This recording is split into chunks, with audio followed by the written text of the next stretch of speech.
اعوذ باللہ من الشیطان الرجیم بسم اللہ الرحمن الرحیم نحمدہ و نصلی علی رسول الکریم اما بعد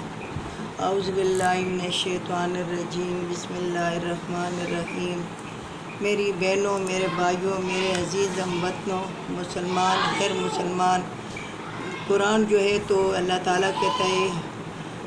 شفاء للناس و ہدی للعالمین، یہ شفاء لوگوں کے لیے اور ہدایت تمام جہانوں کے لیے۔ اللہ تعالیٰ اس پر ہمیں عمل کرنے کی توفیق عطا فرمائے اور اللہ تعالیٰ ہماری 24 گھنٹوں کی زندگی قرآن کے مطابق کر دے۔ میری بہنوں، میرے بھائیوں، میری مسلمان اور غیر مسلمان سب کے لیے، میں نے کل اس آیات کو 86 تک میں نے تشریح کی تھی۔ آج میں 87 سے شروع کر رہی ہوں۔ تو یہاں بھی بنی اسرائیلوں کی نافرمانی اور ان کے قصے ابھی شروع ہیں۔ میں نے آپ کو کہا ہے نا کہ بنی اسرائیل کا قصہ قرآن میں ایسا ہے کہ جیسے بچوں کا جال بندہ ڈالتا ہے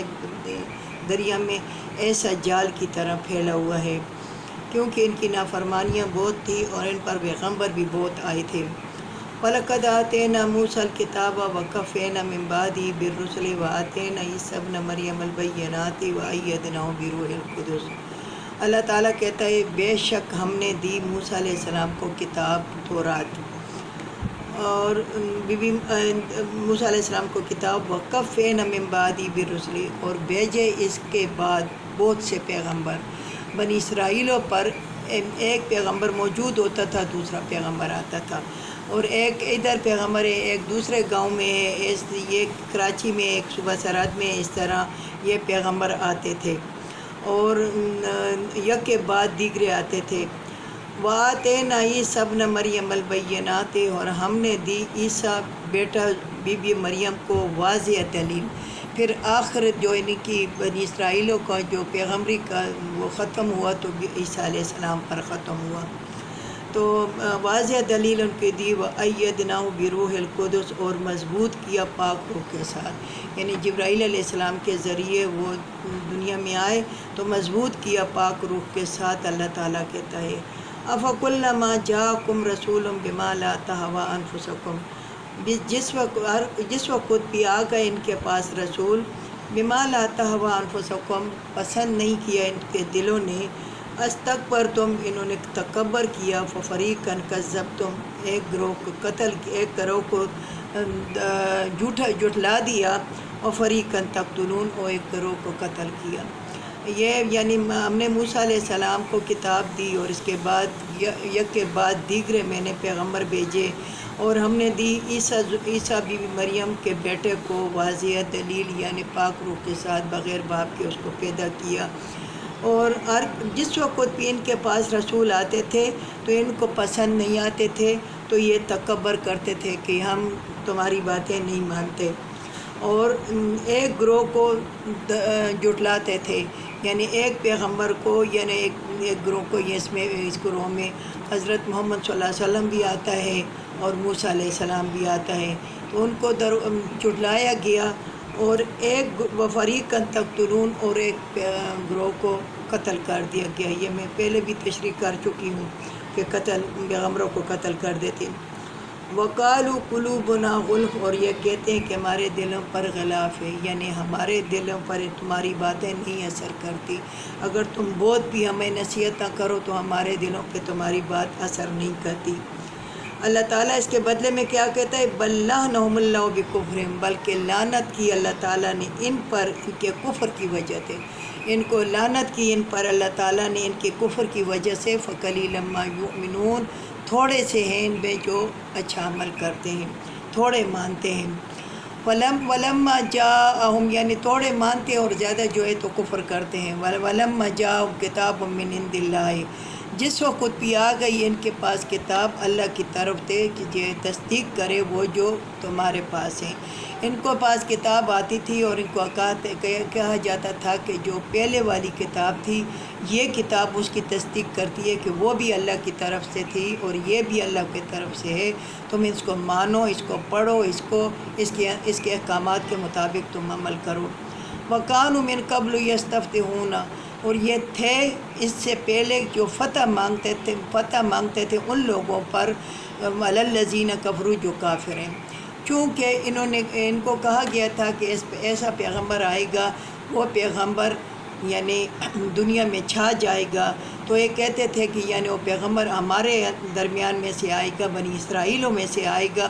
تو ہم اس کی رہنمائی میں ہم کفر کو ختم کریں گے، بت پرستی کو ختم کریں گے اور ہم لڑیں گے۔ فَلَمَّا جَاءَهُم مَّا عَرَفُوا كَفَرُوا، پھر جب آیا ان کے پاس پیغمبر، پھر جب آیا محمد صلی اللہ علیہ وسلم جب آئے، تو چونکہ وہ تو قریش میں پیدا ہوئے تھے، انہوں نے کہا کہ بنی اسرائیل میں پیدا ہوگا، مَا عَرَفُوا، یہ جانتے ہیں، کفروا، اور پھر انکار کرتے ہیں، انہوں نے جان لیا کہ یہ پیغمبر ہے، مگر اس کے باوجود اس کا انکار کرتے ہیں۔ فَلَعْنَةُ اللَّهِ عَلَى الْكَافِرِينَ، پس لعنت ہے اللہ تعالیٰ کافروں پر، جو رسول اللہ صلی اللہ علیہ وسلم سے انکار کریں گے، جو قرآن سے انکار کریں گے، تو اللہ تعالیٰ کیا کہتے ہیں، لعنت اللہ علی الکافرین، لعنت ہے اللہ تعالیٰ کافروں پر، اللہ تعالیٰ کی کافروں پر۔ اللہ تعالیٰ کافروں پر لعنت کرتے ہیں کہ تمہیں پتہ ہے اور تم جانتے ہو، اور اس کے باوجود تم اللہ کے پیغمبر کو نہیں پہچانتے اور اس کی تصدیق نہیں کرتے، تو اس کا مطلب ہے کہ تم پر اللہ تعالیٰ کی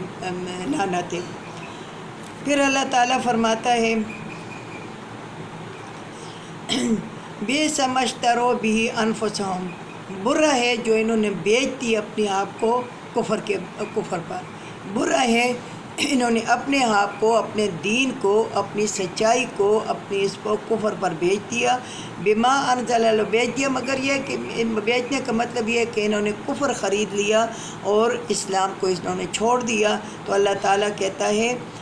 بما انزل اللہ بغیاً، سبب اس کے کہ نازل کیا اللہ تعالیٰ ان پر، اور یہ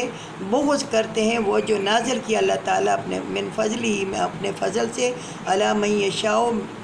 جہاں پہ چاہتا ہے اللہ تعالیٰ، من عبادی، اپنے بندگانوں، اپنے بندوں میں۔ یہ اللہ تعالیٰ کا کام تھا کہ اللہ تعالیٰ نے رسول اللہ صلی اللہ علیہ وسلم کو بنی اسرائیلوں میں اتارا، بنی اسرائیلوں میں استغفر اللہ،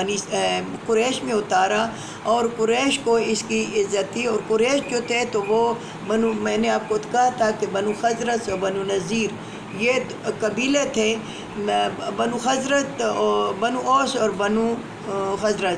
یہ بت پرست قبیلے تھے۔ تو یہ جو تھے تو یہ یعنی انہوں نے جلدی مان لیا، انہوں نے مان لیا کہ محمد صلی اللہ علیہ وسلم آخری پیغمبر ہیں اور یہ سچے پیغمبر ہیں، اور یہ انہوں نے جانا بھی نہیں تھا، یہ جانتے بھی نہیں تھے، مگر بنی اسرائیل جو تھے یہ جانتے تھے، اور جانتے بوجھتے یہ لوگ انکار کرتے تھے کہ ہم نہیں مانتے اس کو۔ کیوں؟ کس وجہ سے؟ بغیاً ان ینزل، حسد اور کینہ ان کے اندر تھا، جو نازل کیا اللہ تعالیٰ، یہ نازل کیا من فضل، اپنے فضل سے، علی من یشاء، جہاں پہ چاہتا ہے اللہ تعالیٰ نازل کرتا ہے، من عبادی، اپنے بندوں میں۔ تو قریش میں کیوں نازل ہوا، ہم میں کیوں نازل نہیں ہوا؟ فباءوا بغضب علی غضب، بس مار دیا ان کے اوپر غضب کے اوپر غضب، پھر ان کے اوپر ایسا غضب ہوا کہ آج تک انہوں نے صحیح راستہ نہ اپنایا اور نہ اپنائیں گے، ان کے لیے کوئی راستہ نہیں ہے۔ بنی اسرائیل آج بھی بھٹکے ہوئے ہیں اور بھٹکے رہیں گے، روز قیامت تک یہ بھٹکے رہیں گے، یہ راستے پہ نہیں آئیں گے۔ تو میری بہنوں، میرے بھائیوں، میرے عزیز ہم وطنوں، میرے مسلمان اور غیر مسلمان سب کے لیے ہے کہ ہم مسلمان، ہم بھی راستے سے بھٹکے ہوئے ہیں، ہمیں چاہیے کہ ہم اللہ تعالیٰ کے احکامات کے مطابق عمل کریں، اور جو اللہ تعالیٰ ہمیں کہتا ہے اس کے فرمان کے مطابق زندگی گزاریں، اور اللہ تعالیٰ کے حدودوں کے اندر ہم زندگی گزاریں، تو اللہ تعالیٰ ہمیں معاف کر دے گا۔ اگر ہم بنی اسرائیل کی طرح بعض کتاب کے حصے کو مانیں گے، بعض کتاب کے حصے کو نہیں مانیں گے، یعنی ایسے مانتے ہیں کہ قرآن سچی کتاب ہے، محمد صلی اللہ علیہ وسلم سچا پیغمبر ہے، جب ہمارے کوئی ضرورت پڑتی ہے تو ہم زیارتوں میں جاتے ہیں، ہم قبروں پہ جاتے ہیں، عام لوگ کے پاس جاتے ہیں اور تعویذ گنڈے کرتے ہیں، جادو کرتے ہیں، تو ہمیں چاہیے کہ اس سے باز آ جائیں۔ تمام چیزوں کا علاج، تمام چیزوں کی پریشانی قرآن میں موجود ہے۔ اگر ہم قرآن کے مطابق عمل نہیں کریں گے تو بنی اسرائیل کی طرح ہم پہ وباء بغضب علی غضب، مارا جائے گا ہم پہ غضب کے اوپر غضب، یعنی ہم دنیا دنیا میں بھی رسوا ہو جائیں گے، آخرت میں بھی۔ اور دیکھ رہے ہو کہ آج کل مسلمان جو کہ قرآن کے اوپر عمل نہیں کرتے تو دنیا میں بھی رسوا ہیں، آخرت میں بھی رسوا ہیں۔ وَلِلْكَافِرِينَ عَذَابٌ مُّهِينٌ، اور کافروں کے لیے عذاب ذلت والا ہے۔ میری بہنوں، میرے بھائیوں، کافروں کے لیے ذلت والا عذاب ہے، اور ہمیں اپنے ذلت والے عذاب سے بچنا چاہیے۔ ہمیں اس عذاب سے دنیاوی عذاب سے بھی اور آخرت کے عذاب سے بھی ہمیں بچنا چاہیے۔ ہمیں اللہ تعالیٰ کے احکامات کی پوری پابندی کرنی چاہیے، اللہ تعالیٰ کے حکموں کے نیچے زندگی گزارنی چاہیے، اللہ تعالیٰ کے حدود کے اندر زندگی گزارنی چاہیے۔ اللہ تعالیٰ اس پہ عمل کرنے کی ہمیں توفیق عطا فرمائے۔ وآخر دعوانا الحمد للہ رب